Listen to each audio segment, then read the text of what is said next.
Hi, welcome to Sunil Maths tutorial online classes. In this class, we discuss about real analysis problems, CSIR NET June 2017, part B questions. So let us solve the problems. L is equals to limit n tends to infinity 1 by nth root of n factorial. Then L is equals to 0, L is equals to 1, 0 less than L less than infinity, L is equals to infinity. You observe that part B questions means they carries 3 marks and there is only one correct option. Take n is equals to, take not n, an is equals to 1 by n factorial. What is an plus 1?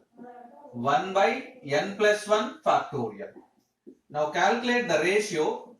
An plus 1 by an is equals to 1 by n plus 1 factorial into n factorial by 1. This is nothing but 1 by n plus 1. Now limit n tends to infinity, an plus 1 by an is equals to limit n tends to infinity 1 by n plus 1, which is equals to 0. By Cauchy's second theorem on limits, by Cauchy's second theorem on limits, we have limit n tends to infinity an plus 1 by an is equals to L. Then limit n tends to infinity an power 1 by n is also equivalent to L. Limit n tends to infinity an power 1 by n is also equivalent to L. But here L is equals to 0. So this is nothing but limit n tends to infinity an 1 by n factorial whole power 1 by n is nothing but nth root of is equals to 0. What it means? The value of the limit is 0. L is equals to 0. First option is the correct option. You observe that this is question from part B, means there is only one correct option. L is equals to 0, which carries 3 marks. So direct question from second theorem on Cauchy second theorem on limits.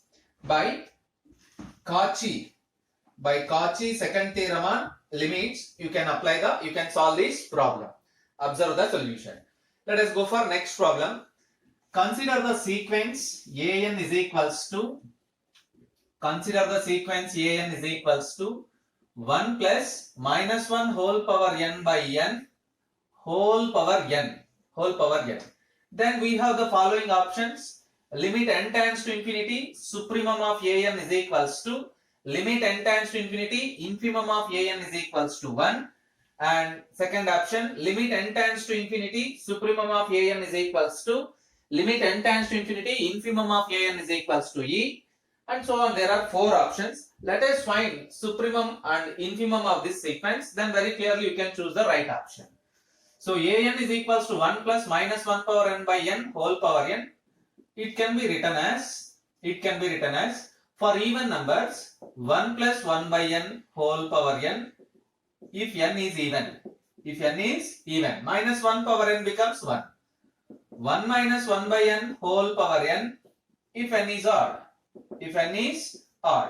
You observe that now supremum of an is equals to, or limit supremum of an is equals to limit n tends to infinity 1 plus 1 by n whole power n, which is equals to e.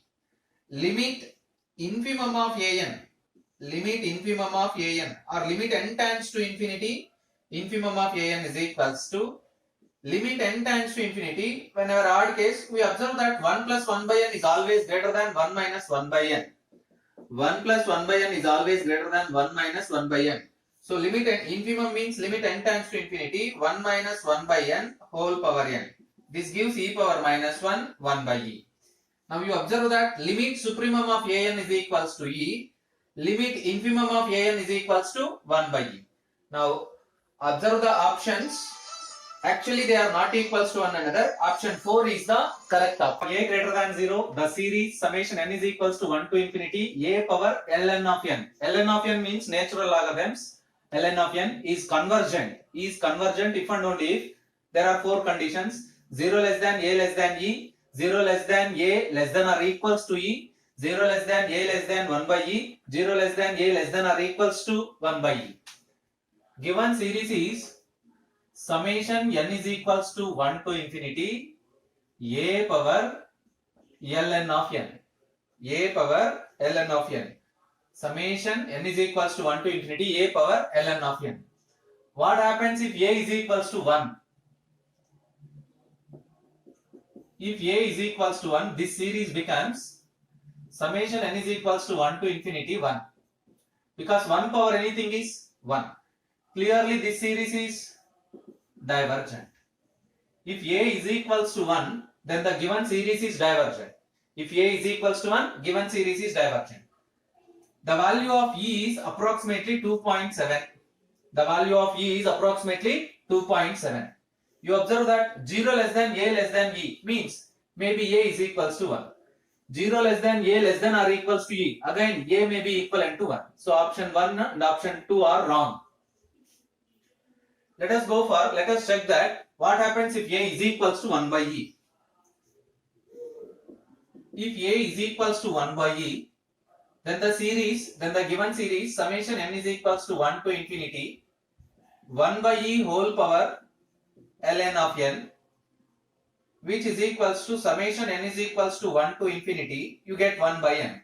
So 1 by e, logarithmic function and exponential function are reciprocal to one another, so you get 1 by n. Clearly this series also divergent by p-test. Divergent by p-test. Summation n is equals to 1 to infinity 1 by n power p implies as p is equals to 1. This series is divergent. So if a is equals to 1 by e, then the series is divergent. So if a is equals to 1 by e, then the series is divergent. Option number 4 is also wrong. So what is the correct option next? Option 3 is the correct option. Let us go for fourth problem. S f maps capital R into R defined by f of x is equals to sin x by x. F of x is equals to sin x by x if x not equals to 0. 1 if x is equals to 0. Given f of x is equals to sin x by x if x not equals to 0, 1 if x is equals to 0. So here f of 0 is equals to 1. Let us calculate limit x tends to 0 f of x. Limit x tends to 0 f of x is equals to limit x tends to 0. What is f of x? Sin x by x. This is a standard limit, you get 1. 1 is nothing but f of 0. So it means limit x tends to 0 f of x is equals to f of 0. This condition implies as f of x is continuous. F of x is continuous at x is equals to 0. F of x is continuous at x is equals to 0. But the first option is f is not continuous. Yes, it is wrong option. Let us check the differentiability. Let us check the differentiability. F dash of 0, we check the differentiability at 0. We check the differentiability at 0. F dash of 0 is equals to limit h tends to 0, f of 0 plus h minus f of 0 divided by h. F dash of 0 is equals to limit h tends to 0, f of 0 plus h minus f of 0 by h. This is nothing but limit h tends to 0, f of h, f of 0 is 1 divided by h. What it means, what is f of h? Which is equals to limit h tends to 0, sin h by h minus 1 whole divided by h. Let us simplify the function. Limit h tends to 0, sin h minus h divided by h square. If you apply the limit h tends to 0, you get 0 by 0 form. You get 0 by 0 form. So if you get 0 by 0 form, you have to apply the L'Hospital rule. L'Hospital rule means limit x tends to 0, f of x by g of x is equals to limit x tends to 0, f dash of x by g dash of x, which is known as L'Hospital rule. Let us apply that. Limit h tends to 0, differentiate the numerator cos h minus 1 divided by 2h. Again, if you apply the limit h tends to 0, you get again 0 by 0 because cos 0 is 1. Cos 0 is 1. 1 minus 1, 0. 0 by 0. So again apply the L'Hospital rule. You get limit h tends to 0, cos h becomes minus sin h divided by 2. If you apply limit h tends to 0, you get minus sin 0 by 2. Finally, you get 0, a finite quantity, a finite value. This shows us f dash of 0 exists. F dash of 0 exists. What it means? F dash of 0 exists means f is differentiable at x is equals to 0. The function f is differentiable. The function f is differentiable at x is equals to 0. Let us check the options. It is very clear. This is not differentiable is wrong. Not bounded is wrong. F is clearly differentiable. Option 3 is the correct option. Check the procedure once again and remember the L'Hospital rule. Limit x tends to 0 f of x by g of x is equals to, if you get 0 by 0 form or infinity by infinity undetermined forms, then you can apply limit x tends to 0 f dash of x by g dash of x. Okay, problem number 5. Let capital A is equals to small n belongs to capital N is equals to 1 or the only prime factors of n are 2 or 3 and s is equals to summation 1 by n belongs to A. Then which of the following options are correct? A is finite, S is divergent, S is equals to 3, S is equals to 6. Observe that what is A? A is equals to small n belongs to capital N such that either n is equals to 1 or the only prime factors of n are 2 or 3. The only prime factors of n, the only prime factors of n are 2 or 3.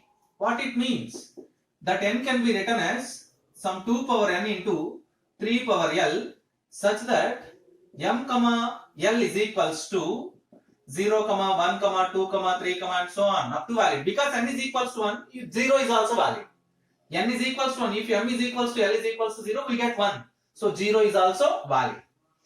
So now the series S is equals to, what is S? Summation 1 by n, where that n belongs to capital A. This is nothing but summation 1 by n means 1 by 2 power m into 3 power n, where n belongs to capital A. This is nothing but summation 1 by 2 power m into summation 1 by 3 power l. Infinite geometric series with common ratio 1 by 2 with common ratio 1 by 3. 1 by 1 minus 1 by 2 into 1 by 1 minus 1 by 3. You get 2 into 1 minus 1 by 3, 2 by 3, you get 3 by 2. 2 get cancelled, 3. So S is equals to 3. Option 3 is correct and the remaining options are wrong. Let us go for next one. Problem number 6. For n is equals to 6, sorry, for n is greater than or equals to 1, fn of x is equals to x into e power minus nx square, one of the standard problem. Then the sequence of functions fn is uniformly convergent on compact subsets of R, bounded but not uniformly convergent, a sequence of unbounded functions. Standard problem on uniformly convergence. What is fn of x? Let us see that. Fn of x is equals to x into e power minus nx square. It can be written as x by e power nx square. What is limit? Take f of x is equals to limit n tends to infinity fn of x, which is equals to limit n tends to infinity x divided by e power nx square. Trivially 0, because as n tends to infinity, denominator reaches to infinity. So x divided by largest value, which gives us 0. So f of x is equals to 0. This shows us the sequence fn of x converges to f of x point-wise. Remember that point. The sequence of functions fn of x converges to f of x point-wise, but f of x is equals to 0. But you have to check the uniformly convergence. We check the point-wise convergence function, but you have to check uniformly convergent. To check uniformly convergent, let us define capital Mn. Let us use Mn test, define Mn. Capital Mn is equals to supremum of mod fn of x minus f of x such that x belongs to capital R.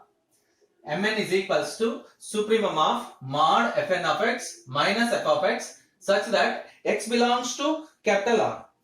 So this is the supremum of the function. Because f of x is equals to 0, you get supremum is equals to mod fn of x. Supremum is equals to mod fn of x such that x belongs to capital R because f of x is equals to 0. Yes, let us find the maximum value, then you get supremum of this function. Take y is equals to x into e power minus nx square, which is nothing but x divided by e power nx square.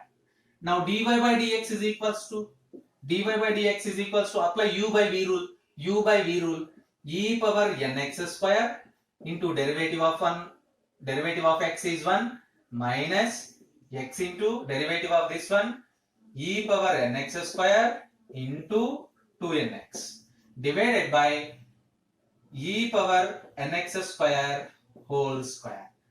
So for maximum value dy by dx is equals to 0. For maximum value dy by dx is equals to 0. If dy by dx is equals to 0, by using this fact, e power nx square minus x into e power nx square into 2nx is equals to 0. By making e power nx square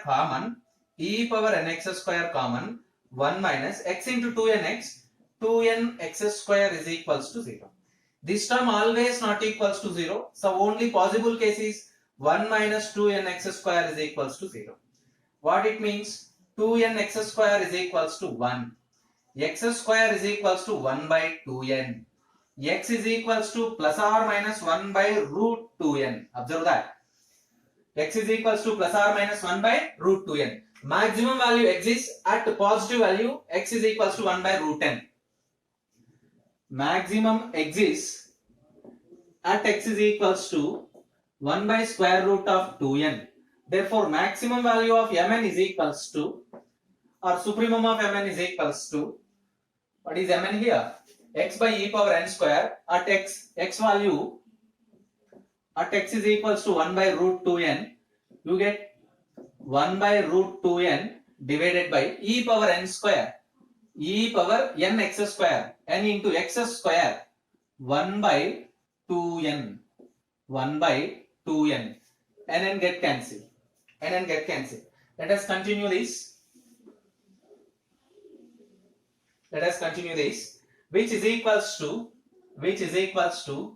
1 by root 2n divided by root e, which is equals to 1 by root 2e into root n.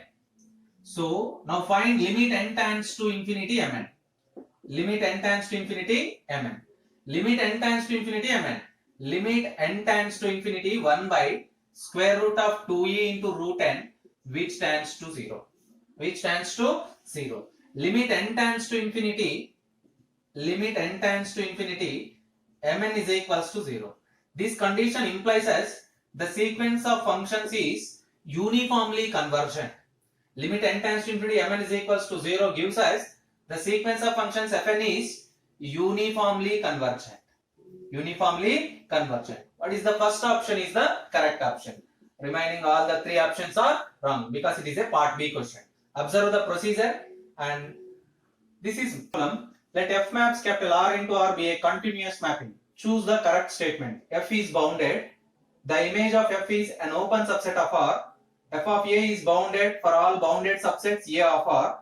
F inverse of A is compact for all compact subsets A of R.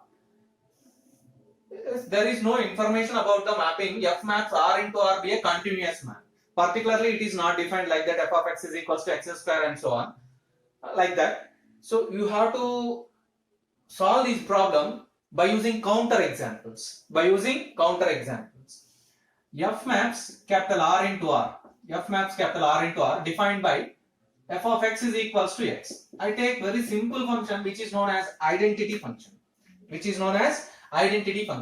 F maps capital X into x. Clearly this function is continuous.